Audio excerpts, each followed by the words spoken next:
In the previous video, I gave you a sort of a trick question. I gave you a graph y equals 1 over x and asked you which would give me the biggest area. The area underneath the tangent at x equals 1, this area here, the tangent at x equals 1, or the area of the tangent at x equals 2 here, or the area when x is at when the tangent's at x equals 3. So as it turns out, these three areas here, this one here, this one here, and this one here, as it turns out that they're all the same. But in this video, we're going to try and understand why they're all the same. What happens if you choose, let's say, x equals 2.7? Or, well, we've seen that it works for when x equals 1. We've seen that it works for x equals 2, x equals 3. We've tested out those three. But how do we know that 1.327 is the same as 3.1? Well, how can we be sure that it works for everything? You see, to see that it works for everything, what you do is you select a point. Let's just call it x0. It could be anywhere. Let's just call it x0. Now, if x0 is here, then this precise point here, the coordinates of this precise point will be x0, comma 1 over x0, because our function here is this. Our graph is 1 over x. So if this was 3, then you would put 3 into here. Or, well, the height here would be 1 over x0. Okay, so the precise coordinates of this point here is given by this. But bear in mind that to show that it works for every single point, you select a point and just give it a name, x0, and then just follow through the whole process. But just bear in mind that you're going to use x0 to represent a point here. Okay, so we're going to call it x0. Now, given a graph y equals 1 over x, then the gradient at this point here, if you want to know the gradient, remember, we are trying to find out the equation of the tangent line. So we need to know the gradient. Well, the gradient at this point here, well, if you want to know the gradient at this point, you would differentiate y equals blah, blah, blah here. So if you want to know the gradient, differentiate it. Okay, so that would give you this. Okay, so the gradient at this point is given by this. Now, you see don't forget, this here represents the gradient at any point that you want. So with this formula here, you could find out the gradient at this point here, or you could find out the gradient at this point here. This gives you in a way a formula. This gives you a formula to work out the gradient at any point on that line. But because we want to know the gradient at this point here, then we've got to put x0 into here. Okay, so remember, hang on, at this point, this here gives you in a way a formula for working out the gradient at any point on that line. But because we want to know the gradient at this point, we're going to put x0 into here. Okay, so the gradient at this point here is given by, well, let's put x0 into this here. Okay, so that would then hang on, let me think. Oh yeah, dy by dx is given by this. Yeah, so if you put x0 into here, it would be minus 1, and then x0 squared. So this here is your gradient.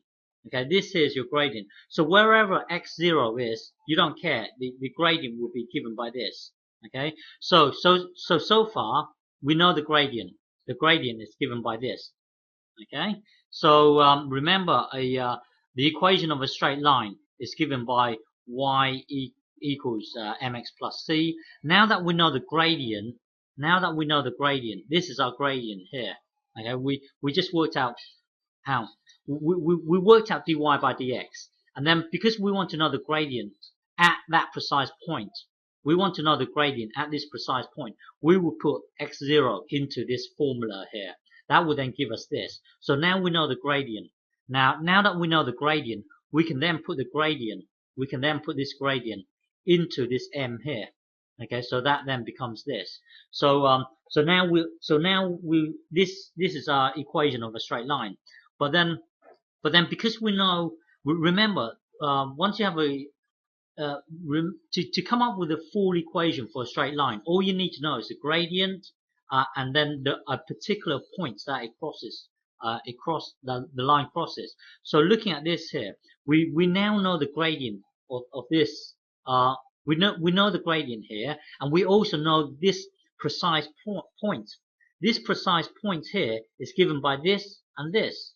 Okay, so we've got we know the gradient, and we know the precise point. So therefore, we should be able to work out the intercept. So starting out with our equation of a straight line, we know the gradient, and now we know that it passes through that particular point, x0, 1 over x0. Okay, so this is your x coordinate. This here is your y coordinate here. We know it passes through this particular point. So now this is your x. So put that into here. Okay, and then this here is your y. Put it into y here. That's why you get this here, and this is your gradient, and this here is your x. Okay, so looking at this here, bear in mind that x0 here, x0 is a particular point. This x here, it changes, it varies. So looking at our line here, remember x0 is one fixed point. It doesn't change, it doesn't move. It's just a random point. It could be anywhere. Now, looking at this x here, it moves about. Okay, so looking at this formula here, this x0 here is fixed. This here moves about. It could be anywhere along the x-axis. It moves about. Well, anyway, so now we know the gradient, and then we know that the line crosses a particular point, which is this point here. It crosses a particular point. Hang on, 1 over x0, and then we would then put this into here. Okay, and this into here. And then that will give us this. It's really us working out C here. Okay, so it becomes this, and then this is your gradient, and this is your x here, and then now this gets multiplied to the top, so it becomes this here. This remains the same. Blah blah blah. Our aim is to work out C. Once we've got our C, then we can work out the equation of the straight line. So it's blah blah blah here, blah blah blah. Yeah, so when you're here, visualize it as you've got minus one block plus another block equals this block here. So what you do is you add this block to both sides. So now you've got one block plus another block. Oops, hang on, my pen has frozen. Hang on, sorry. Okay, hang on. So at the moment you've got this block plus this block here equals C. So now it's just adding it. Well, C equals this. Okay, so now we've got now we've got the equation of our straight line. So this here's the gradient, this here's our x, the thing that changes, and this here's our C, which is this one here.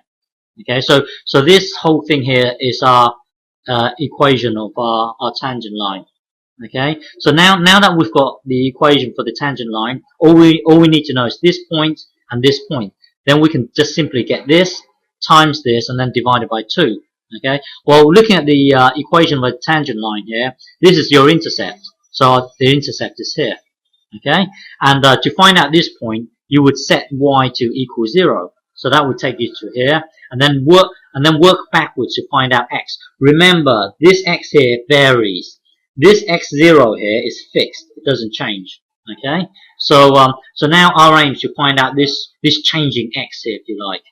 Okay, so now rearrange it, blah blah blah, and it turns out that x equals this thing here, and then tidy it up. Remember, x0 here is fixed; it's just a number that doesn't change, so it will cancel out. So the x the one that changes about equals this here. So this point here is 2 x0. So now it's just a matter of getting this thing here times this thing here, and then divided by 2. So the area is this thing here. Remember, this 2 over x0 is this, and then this here is this. So get the 2, multiply them together, and divide by 2. Now that would then, so this here gets multiplied to the top, giving you 4x0. The 2 here will cancel out, giving you 4 divided by 2, which is 2. So the area, you see, the point that I'm trying to make is that no matter where you choose x0, it gets cancelled out. The 2 will get cancelled out, leaving you an answer that is independent of x0. That's why the area is always 2. The area is always 2, and it doesn't matter where you choose x0 to be. It turns out that the x0 will kill off each other, leaving you a whole number. Okay, so yeah, so that the point here is that it doesn't matter where you choose x0 to be, it will always end up at the area to be 2. Okay, so the next question is, well, given that y equals 1 over x looks like this. Okay, so it turns out that no matter where you choose x0 to be, the area underneath the tangent line will always be the same. The next question is this. Now, your graph 1 over x looks like this. The next question is the graph y equals 1 over x squared looks like this. Forget about the negative side. The next question is, suppose x1 here, suppose you draw a tangent line underneath here, and when x equals 2 here, the tangent line here, will all the areas be the same with y equals 1 over x squared? Okay, this is the next question. Okay, but I'm not going to do this. You're going to do on a piece of paper and show all your working, and then get an adult to help you if you get stuck. Okay, but I'm not going to do a video on this one. It's do it. Find out for yourself. Okay, if you get stuck, find an adult to help you. Okay.